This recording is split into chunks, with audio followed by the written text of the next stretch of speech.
ప్రియమైన దేవుని బిడ్డలారా, ప్రభువును రక్షకుడని యేసయ్య నామములో హృదయాంతరంగం నుంచి మీకు శుభవందనాలండి.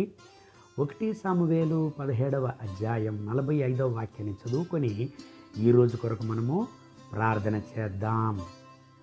దావీదు, నీవు కత్తియు ఈటెయు బల్లెమును ధరించుకుని నా మీదికి వచ్చుచున్నావు. అయితే నీవు తిరస్కరించిన ఇశ్రాయేలీయుల సైన్యముల అధిపతియగు యెహోవా పేరట నేను నీ మీదికి వచ్చుచున్నాను. దేవుని బిడ్డలారా, ఇశ్రాయేలు ప్రజలకు ఒక పెద్ద థ్రెటనింగ్గా ఉండినవాడు గోలియాతు.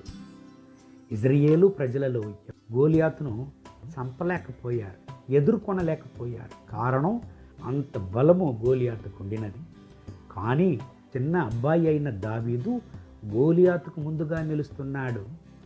నీ శక్తితో, నీ ఆయుధములతో నాకు విరోధంగా వస్తున్నావు, కానీ నేను ఇశ్రాయేలీయుల సైన్యములకు అధిపతియగు యెహోవా నామములో నీకు విరుద్ధంగా నేను వస్తున్నాను అని దావీదు ఛాలెంజింగ్ చేశాడు.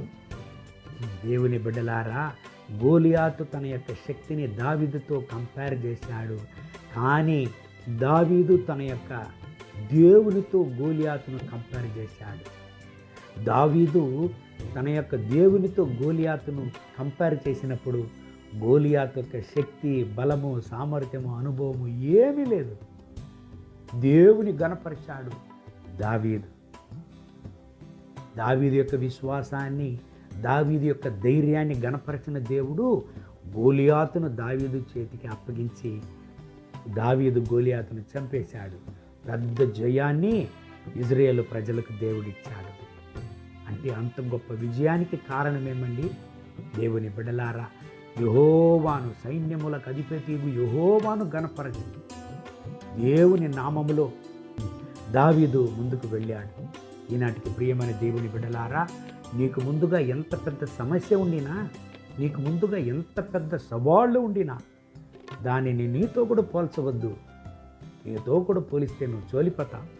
కానీ నీలో ఉండే దేవునికి పోల్చు, సైన్యములకు అధిపతి యెహోవాకు పోల్చు.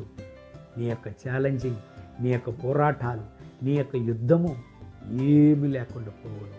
కారణం, లోకంలో ఉండువానికంటే నీలో ఉండే దేవుడు గొప్ప దేవుడు. ఈ ఉదయకాల సమయంలో నా ప్రియమైన దేవుని బిడ్డలారా, ఎటువంటి పోరాట పరిస్థితుల్లో మీరు ఉంటున్నారు, ఎటువంటి యుద్ధ పరిస్థితుల్లో మీరు ఉంటున్నారు, మీరు వెళ్ళేటువంటి యొక్క మార్గము దేవుని చేత నడపబడని, దేవుని గణపరచి, దేవుని మహిమపరచి మీరు ముందుకు సాగండి. ఖచ్చితంగా దేవుడు మీకు జయాన్ని ఇస్తాడు. మీరు చోలిపోరు. లోకంలో ఉండువానికంటే మీలో ఉండే దేవుడు గొప్పవాడు. దావీదుకు జయాన్ని ఇచ్చిన దేవుడు మీకు ఖచ్చితంగా ఇచ్చును. ఈ దేవుని వాగ్దానం ప్రకారం దేవుడు మిమ్మల్ని ఆశీర్వదించి ఈ రోజంతా నడుపునుగాక. కళ్ళు మూసి ప్రార్థన చేద్దామండి. మహోన్నతమైన ప్రభువా, ఈ ఉదయకాల సమయంలో నా ప్రియ సహోదర సహోదరుల కొరకు ప్రార్థన చేస్తున్నాను. ఎవరైతే నాయన పోరాట పరిస్థితిలో ఉంటున్నారు, ఎవరైతే నాయన బ్యాటిల్ ఫీల్డ్లో ఉంటున్నారు, వీళ్ళకు ఒక అద్భుతాన్ని చెయ్యండి. గోలియాతును ఏమి లేకుండా నాశనం చేసి దావీదుకు జయాన్నిచ్చిన దేవుడు ఈనాటికి వీళ్లకు విరోధంగా నిలిచేటువంటి గోలియాతును పడద్రోయండి, నాశనం చేయండి, వీళ్ళకు విడుదల చేయండి. ఒక అద్భుతాన్ని వీళ్ళ జీవితంలో చేయండి. వీళ్ళ దుఃఖాన్ని సంతోషంగా మార్చండి. పోరాటానికి ఈరోజు ఒక పులి స్టాప్ పెట్టండి. అనేక రోజులుగా వీళ్ళు సంధించినటువంటి యొక్క యుద్ధము ఈరోజు ఒక ముగింపుకు రాని నాయన, ఒక జయాన్ని బిడ్డలకు ఇవ్వండి. వీళ్ళ దుఃఖాన్ని సంతోషంగా మార్చండి. దేవా దేవా, మీరు యెహోవానిసి జయాన్నిచ్చే దేవుడు, మీ బిడ్డలకు జయాన్ని ఇవ్వండి. వీళ్ళ దుఃఖాన్ని సంతోషంగా మార్చండి. ఈరోజంతా వీళ్ళను నడపండి. మహిమ ఘనత స్తుతి మీకే. యేసయ్య నామములు వేడుకుంటున్నాము మా ప్రియ పరలోకపు తండ్రి. Amen, amen. May God bless you. Have a good day.